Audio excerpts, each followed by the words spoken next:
We're going to get back into the Denver situation. So the one statewide measure that is up for grabs tonight is LL and MM. They're kind of paired together, and this is to continue funding the state's school lunch program, the so-called free lunch program. Of course, it's not free, or they wouldn't have to ask you for money to fund it.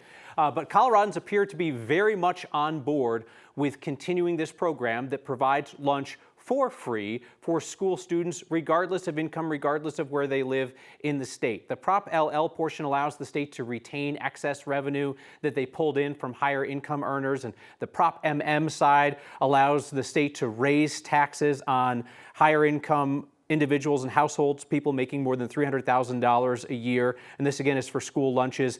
And this is actually passing by a wider margin than the original 2022 proposal to start this program. But as we have reported on Next for a couple of years now, funding has been a constant issue for this thing. Yeah, it's really a math equation. I think once you already have people on board with the idea of funding a school lunch program, the idea that you just need to keep a little bit extra tax revenue to fully fund the program or to fund it at the level that we have brought in tax revenue for, it's not a large bridge to pass for people. Yeah. They've already said yes to the original premise, and this is really just a math equation to make sure that the program, as promised to voters originally, is funded to its fullest potential. Prop MM, this extra funding that would raise taxes on households or individuals making over $300,000 a year, would help fund additional things like raises for cafeteria workers, healthy food programs, additional funding for SNAP if needed, if there was leftover. So it seems like voters are just taking one more step to add funding to the program that they already are on board with. So to kind of step back a little bit and talk about what we're seeing with these early results, they are early in the sense that they are the first results that we're getting tonight, but they're not early in the sense that a lot of people traditionally think about election results, where you'll get 2% in, 5% in, 10% in, because of the way that Colorado votes almost entirely by mail, and most folks drop off before Election Day. This is a big tranche of votes that comes in right at 7 p.m. So the easiest way to look at this, right, there's always going to be exceptions, but the easiest way to look at this is if something is within single digits, totally up for grabs.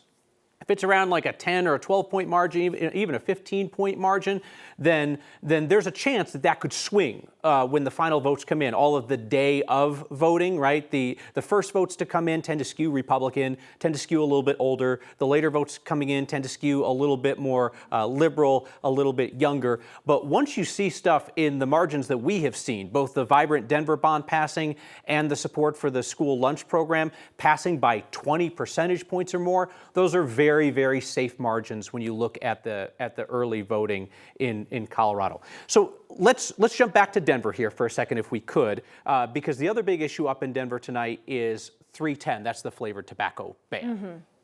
And so what we're looking at there is that a yes vote is to continue the ban, which was passed by City Council, supported by Mayor Johnson. But basically, there's kind of been like a little bit of a hitch in the giddy up as this gets challenged now.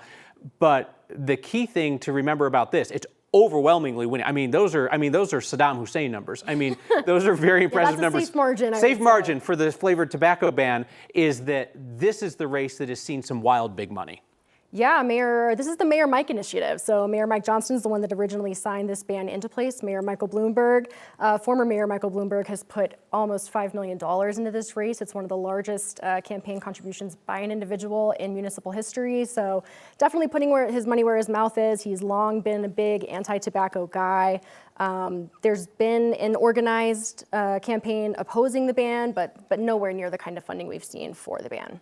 One other issue out of Denver that we want to call your attention to, and this is a little bit in the weeds, but if you are watching political coverage at 7:21 p.m. on 9 News Plus, you probably care about this, or you can't find the remote.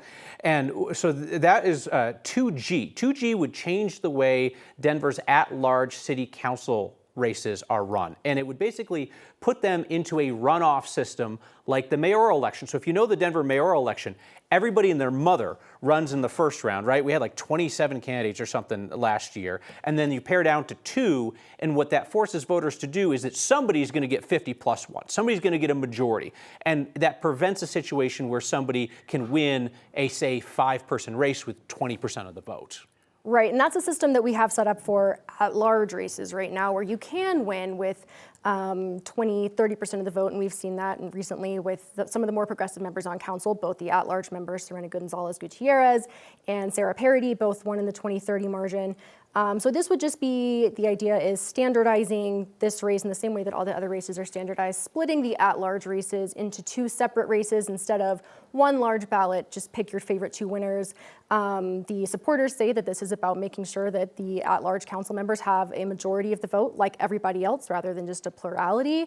Some of the more fringe candidates on either the left or the Republican side would say that this is not great for grassroots efforts. Yeah, and it's very interesting because the 2 most progressive members of council in Denver are the 2 at-large councilwomen who have pretty high profiles around the city. You mentioned both of them, and you'll hear progressives say that this measure that's currently passing tonight by a wide margin, 2G, is intended to force the progressives out. But the backers of it, including some of the more conservative folks on council like Kevin Flynn, go, oh, no, those 2 women would win anyway. No, they're great. I mean, they would totally win anyway, even if we changed the system. But progressives are very shy about the change that it looks like Denver voters are okay with implementing tonight. So our top headline at this point, if you're joining us a little bit late in the stream, the Vibrant Denver Bond. This is Mayor Mike Johnson's big signature initiative here, halfway through his first term, if he gets more than 1 term, is passing easily tonight by very wide margins. Yesterday, I spoke to the mayor and I asked him whether he viewed this as a referendum on how he's doing as mayor. Is it fair for Denver's voters to use this bond package as a referendum on how they think you're doing as mayor? I think this is not about that. I think this is about what are the key things you want to get done in your neighborhood, and do you want there to be a safe crosswalk to school in your neighborhood? Do you want your rec center to have air conditioning? Do you want to have a library in your neighborhood? Do you want to make sure the bridges in and out of your neighborhood are safe?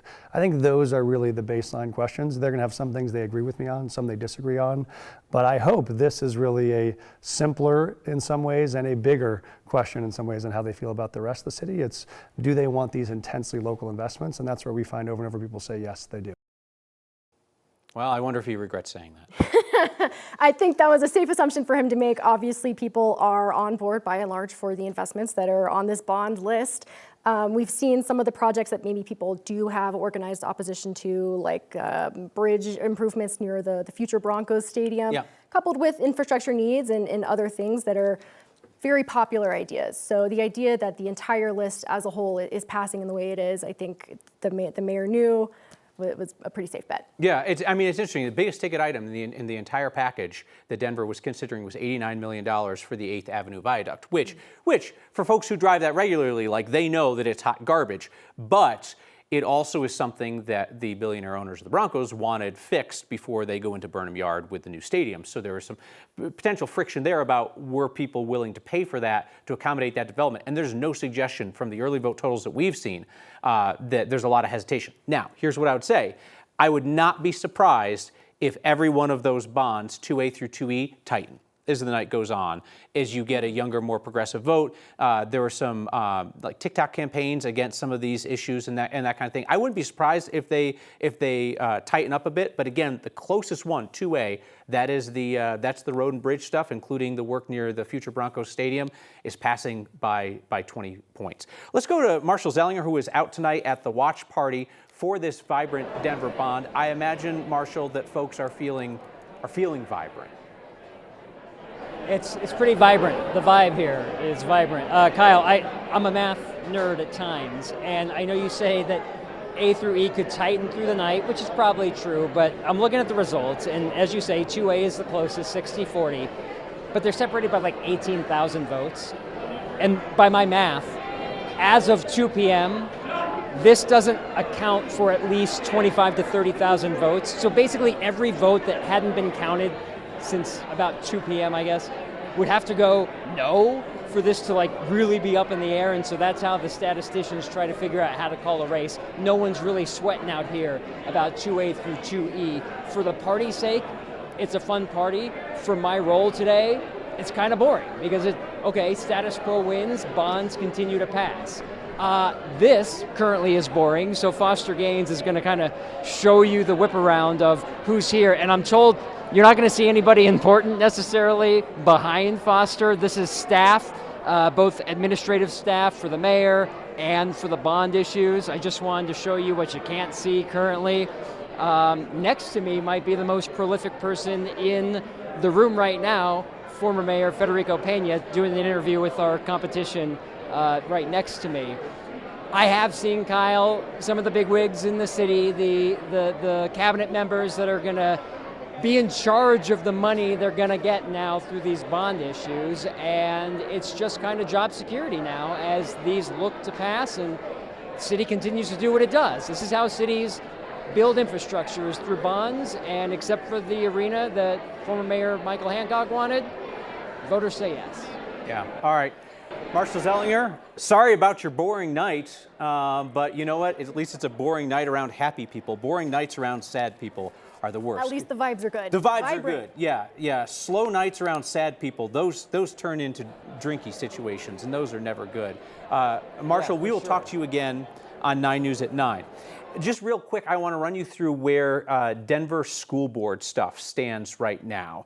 And when we look at the Denver School Board, unlike, say, some of the suburban and the rural school districts, it's not necessarily like teachers union versus conservatives. It's more like teachers union endorsed candidates versus so-called education reformers, folks that are tight with charter schools, some like outside education reformer types. That's kind of the dynamic in these races. And as they stand right now, the Denver Teachers Union endorsed candidates hold an edge in every one of the races, but most of them are too close to call. We don't have graphics, so I apologize. You're just going to have to look at my forehead while I read these off to you. In the at-large race, Amy Klein-Molk leads Alex Magana by about 10 percentage points. So that's going to be too close to call, but a sizable advantage for the Teachers Union endorsed candidate in that race. In District 2, this is down to the district level, Xochitl Gaitan holds about a 9-10-point lead over Mariana Del Herrero, and she is the so-called reformer candidate.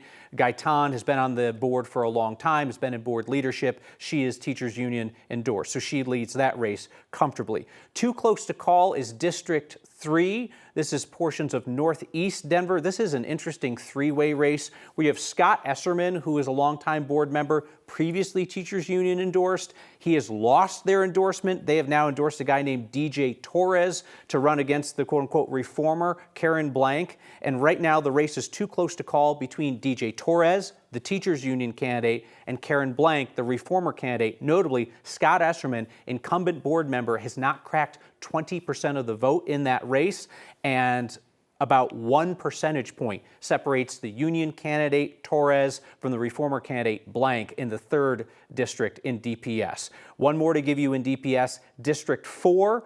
This is where you have a similar situation to 3, in which you have an incumbent board member, Michelle Quattlebaum, formerly endorsed by the Teachers Union, has lost their endorsement. That endorsement has now gone to a woman named Monica Hunter, who holds a fairly wide lead, about a 12 percentage point lead over Tamaya Jackson, who was endorsed by the mayor as well as the reformers group. Again, a 12 percentage point lead in a 4-way race in District 4. Michelle Quattlebaum, the incumbent, formerly union endorsed, in last place out of the 4 at 15 percentage points. So if you're looking at the big picture and the Denver School Board, it looks to be a good night for the Teachers Union endorsed candidates, but not necessarily a clean sweep. We'll especially be watching that race out of northeast Denver. I would say quickly, if the union-backed candidates do have a good night, that's a big swing from what we saw in the last election cycle for the school board, where reformer candidates really cleaned house. And I think a lot of times that is a reaction to interpersonal conflict that we have seen on the board. We've reported on that, throughout the years. Maybe gives some credence to why the incumbent candidates are struggling or have lost union endorsements. But last election cycle, the reform candidates really picked up several seats, and that would be a big change if the union-backed candidates have a big comeback year this year. So just a couple of out-of-state things that we're watching before we wrap up, and we're going to rejoin you at 9 o'clock for 9 News at 9. We're going to be on after basketball on 9 News tonight, some NBA basketball. But in Virginia, the Democrats have flipped the governor's office. Republican Glenn Youngkin, term limited out. You can only do one term at a time in Virginia. So he had to make way and Democrat Abigail Spanberger cruised to a very easy win there in Virginia, as they appear to win top to bottom on the ballot there. The Dems do in Virginia. In New Jersey, Democrat Mikey Sherrill appears to have won there. Neither of these are enormous surprises, but they were certainly races that national Republicans wanted to make closer than they were, and Democrats are going to see lots of green shoots for the future and in Dem overperformance in Virginia and in New Jersey. Do we have a graphic for the New York City mayor's race? We do. Take a look. All right, so I am not enough of a student of New York City politics to tell you what percentage of the expected vote is in, but here you have, they think it's about 60% of the vote, says our producer, Jack. Zohran Mamdani, the Democratic nominee, Democratic Socialist, leading by 8 percentage points over Andrew Cuomo, and hovering very close to that plurality mark, that 50% mark. An underperformance for Republican Curtis Sliwa based on where the polls were. What Cuomo needed to do tonight was to pull off the Sliwa voters, Republicans who didn't want to vote for a current or former Democratic nominee, but knew that Sliwa was not going to win. It looks like, at least in the 60% of the vote that is in, Cuomo has done that to some extent, but Mamdani hovering around 50% with 60% of the vote in. And this is expected to be a huge turnout there. Yeah, I think it's already the largest turnout they've seen in 30 years per their election board. Looking at those Cuomo numbers, you have to wonder how much this last-minute push from President Donald Trump and also Cuomo to align himself with Trump has really helped him peel off some of those Sliwa voters who may have been hesitant to vote for a Democratic candidate, a former Democrat.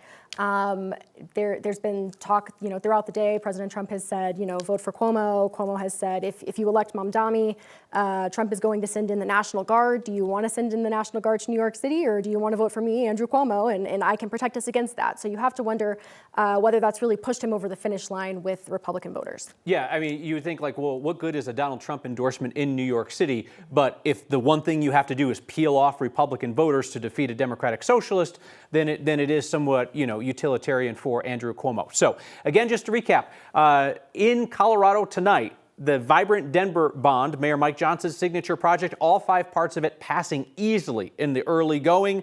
This is all of the pre-election day voting, which is usually at least 50% of the vote. It's passing easily 20% or better in every single one of the various categories. Denverites appear to be poised to keep the ban on flavored tobacco and shake up the way that city council races work to make the city council at large races go to a runoff similar to the mayor's race. At the statewide level, Coloradans appear very cool with the idea of continuing the so-called free lunch program, the Healthy Meals for All program, allowing the state to continue to take a bit more tax revenue from folks who make more than $300,000 a year. We will continue to post updates on 9news.com, and then you'll see us at 9 o'clock for continuing coverage of Decision 2025 on 9 News. For Mallory Harris and all of us here at 9 News, we'll see you in a bit.